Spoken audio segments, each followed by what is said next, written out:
آج جشن میلاد نورین ہے. آج جشن میلاد سرکار رسالت مآب بھی ہے صلی اللہ علیہ وآلہ وسلم، اور جشن میلاد صادق جانشین صادق.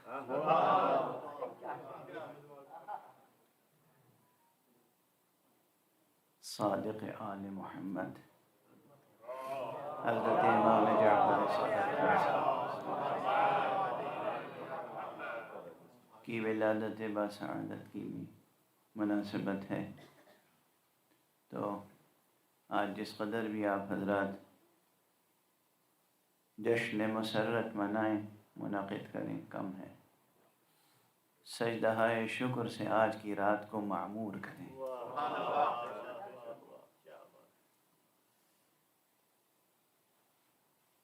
حضرت آیت اللہ العظمیٰ امام خمینی رضوان اللہ تعالی علیہ، قرآن مجید سے متعلق ان کا یہ جملہ مشہور ہے، اور میں کم سے کم اسے کئی مرتبہ ممبر سے پڑھ چکا ہوں کہ انہوں نے قرآن سے متعلق فرمایا تھا کہ قرآن مجید اتنی بڑی نعمت الہیہ ہے کہ اس ایک نعمت کے حصول پر اگر ایک مرد مسلم، مرد مومن اپنی پوری زندگی ایک سجدہ شکر میں گزار دے تو بھی حق شکر ادا نہیں ہو سکتا.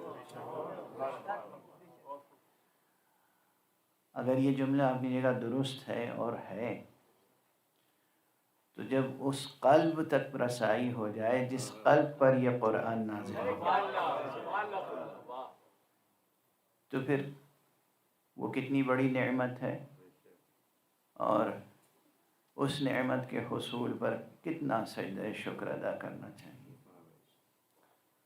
اور پھر جب صرف وہ قلب میسر نہ آئے، صرف وہ شخصیت میسر نہ آئے جس پر قرآن نازل ہوا، بلکہ وہ شخصیت بھی میسر آ جائے جو پیغام قرآن کو قیامت تک محفوظ کرنے والی ہو، تو گویا نعمتوں کا مجمع ہے. تو اس نعمتوں کے مجمع پر، اجتماع نعمات الہیہ پر بندگان خدا جتنا بھی شکر کا سجدہ ادا کریں کم ہے. یہ اور بات ہے کہ جو شرعی مرسوم سجدہ ہے، وہ سجدے کا معین، متعین اور اہم ترین، بارز ترین مصداق ہے. لیکن سجدے کے مصداق اور بھی ہیں. کبھی ایسا ماحول ہو کہ بظاہر پیشانی نہ جھکے لیکن دل جھکا ہوا، وہ بھی سجدہ ہے. اور انسان کا جو باطنی وجود ہے وہ سراپا سجدہ بنا ہوا ہو. سجدے کی کیفیت میں خشوع، خضوع، اظہار تشکر اور روح کے اظہار تشکر کا وسیلہ اس دنیا میں سب سے زیادہ نمایاں وسیلہ سخن ہے.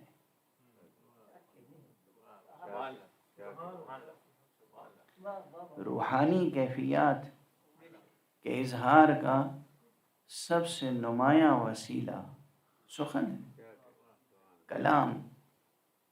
اگر ہم اپنا کلام بھی پورے شعور، پوری ارادت، پوری عقیدت، پورے یقین اور جذبہ ادائے شکر سے کلام بھی کریں تو وہ بھی شکر ہے، وہ بھی سجدہ شکر ہے. سجدہ قلم ہے، سجدہ سخن ہے، سجدہ سخن ہے، سجدہ قلم ہے. اور اس کی شان میں اگر سجدہ قلم نہ ہوگا تو کس کی شان میں ہوگا؟ جس کی نعت لکھنے سے پہلے خدا نے نون والقلم کہہ کر قلم کی قسم کی۔ نعرہ تکبیر، نعرہ رسالت، نعرہ حیدری، سلام پر محمد و آل محمد۔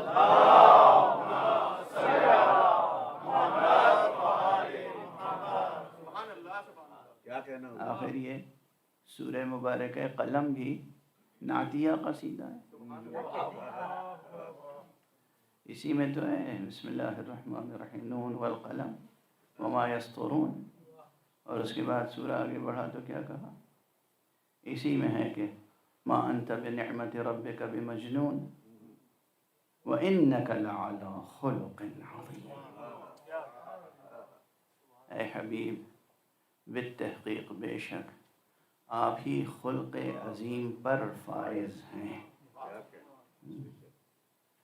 یہ میں کہیں اس سے پہلے بھی عرض کر چکا ہوں کہ خلق عظیم پر فائز ہیں کہ یہ معنی نہیں ہے کہ ہماری نگاہ میں جو خلق عظیم کا درجہ ہے وہ آپ کو حاصل ہے، نہیں، ہماری نگاہوں میں جو خلق عظیم کا درجہ ہے وہ حضور کے قدموں کے نیچے ہے، آپ اس پر فائز ہیں، یعنی اس سے وہاں سے آپ کے اخلاق کی منزلیں بلند سے بلند کریں۔ ہمارے یہاں تو ہم میں سے اکثر افراد ہم ناقص، خاکی، خاطی، گناہ گار انسان،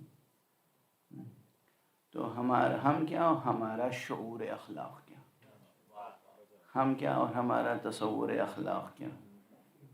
تو ہمارے یہاں جو تصور اخلاق میں اب کیا عرض کریں، بیشتر سب کچھ ہوتا ہے سوائے صدق کے۔ آپ عملاً معاشرے کو دیکھ لیجیے، سب سے با اخلاق وہی سمجھا جاتا ہے جو سچ نہ بولے،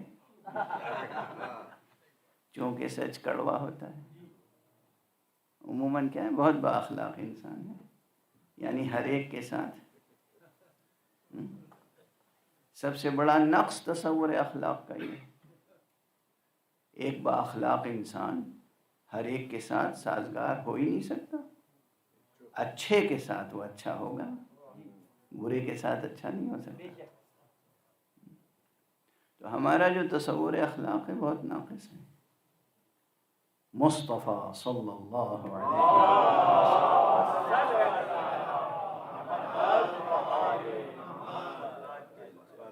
وہ ہیں کہ جن کی ذات گرامی خود سرچشمہ حقیقت اخلاق ہے۔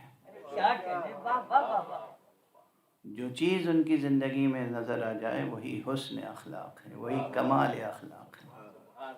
جو شے ان کی زندگی اور ان کی سیرت میں نہیں ہے اس کا اخلاق سے کوئی تعلق نہیں ہے۔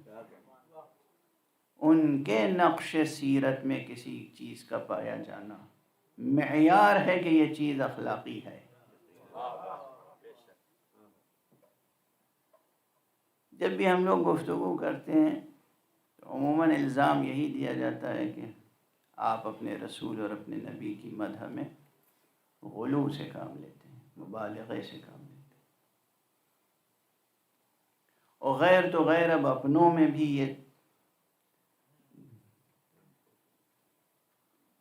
یہ باتیں زبان پر لے آتے ہیں لوگ کہ غلو سے کام لیتے ہیں۔ لیکن میں عرض کرتا ہوں، بہت کوئی جذباتی تقریر نہیں ہے، خدا کی قسم، آدم تائیں دم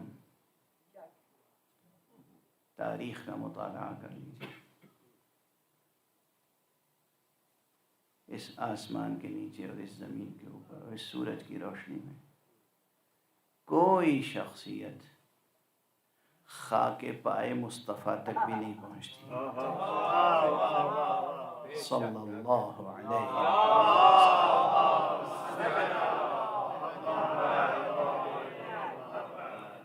اس بیان سے اگر کوئی مستثنا ہے تو بس وہ ہیں جنہیں حضور خود اٹھا کے اپنے دوش پہ بیٹھا لیا۔ ایک صلوات پڑھ دیجئے محمد والے.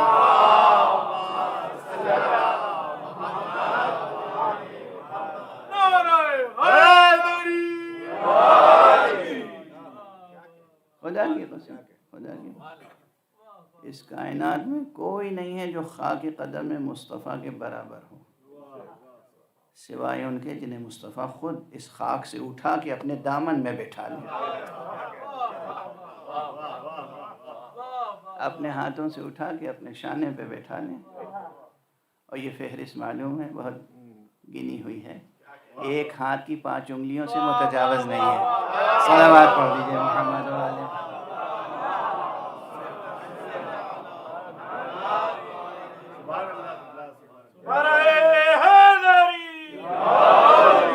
صلوات پر محمد وآل محمد.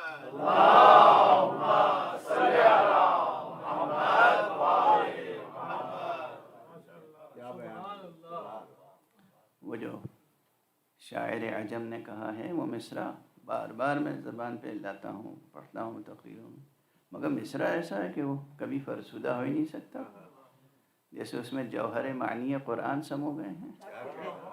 یہ توفیق الہی ہے. بعد از خدا بزرگ توئی قصہ مختصر. خدا کے بعد اگر بزرگ ترین کوئی شخصیت ہے تو وہ ذات گرامی ہے محمد عربی صلی اللہ علیہ وسلم.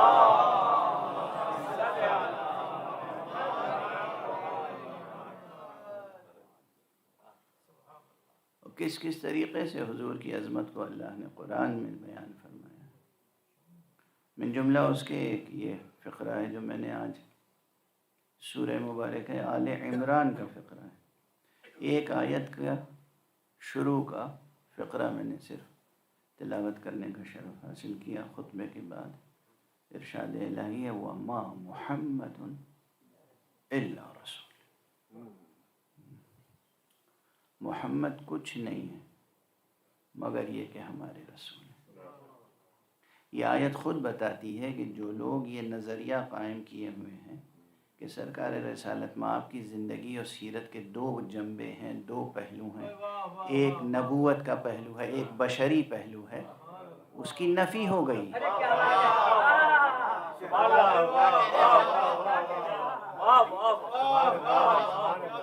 کوئی کتنا ہی بڑا مفکر ہو کہ حضور کی ایک شخصیت وہ تھی جو بحیثیت رسول تھی، ایک شخصیت وہ تھی کہ جو بحیثیت انسان تھی، بحیثیت بشر تھی.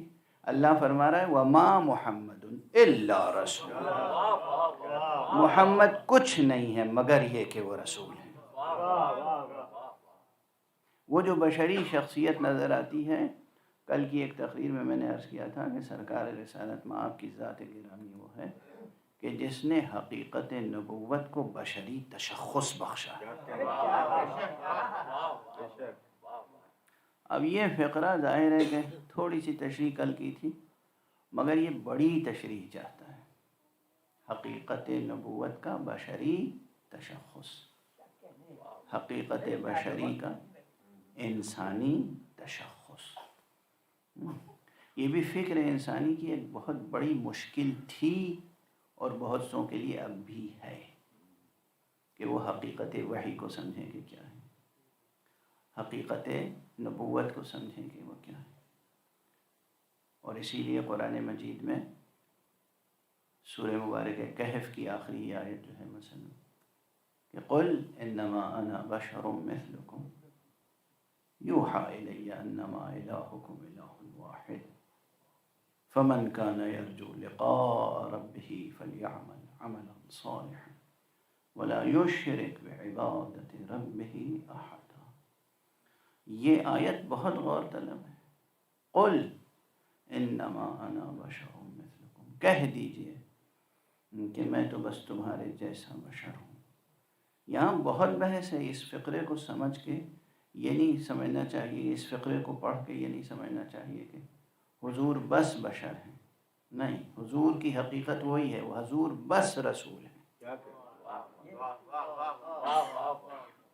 دونوں جگہ اسلوب بیان جو ہے جس قوت کے ساتھ ہے، اس میں جس پہلو کو نمایاں کیا گیا ہے وہ یہ کہ دونوں کو جب ملائیں گے انما وما محمد الا رسول قل انما انا بشر مثلکم، جب دونوں آیتوں کے ضمن میں تمام مطالب کو سمیٹیں گے تو یہی فقرہ بنے گا کہ رسول وہ ہیں جنہوں نے حقیقت نبوت کو انسانی تشخص